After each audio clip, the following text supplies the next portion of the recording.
Magandang hapon, narito po muli ang update sa lagay ng ating panahon.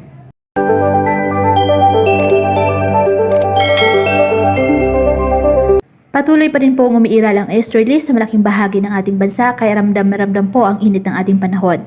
Makakaranas po ng malinsangang panahon ang malaking bahagi ng Luzon.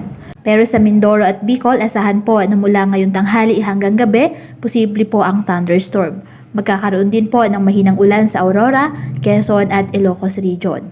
Sa Visayas po, maaliwalas po ang panahon, maliban po sa mahihina at panandali ang ulan sa Aklan, Capiz, Leyte at Samar ngayong hapon. Wala rin pong halos ulan sa Mindanao pero po may thunderstorm ngayong hapon sa Caraga, Davao Region at Zamboanga Peninsula. Maayos naman po ang panahon ngayon sa Metro Manila dahil po walang inaasahang ulan. Samantala, isang shallow low pressure area ang nabuo sa Pacific Ocean at inaasahang papasok ng Philippine Area of Responsibility, posible po sa araw ng Martes. Ngunit sa ngayon ay hindi pa nakikitang lalakas ito bilang isang ganap na bagyo. Pero inaasahang magdadala ito ng mga pag-ulan lalo na po sa Visayas at sa Mindanao sa mga susunod na araw. Muli, maging maingat po ang lahat at patuloy po mag-monitor sa lagay ng ating panahon.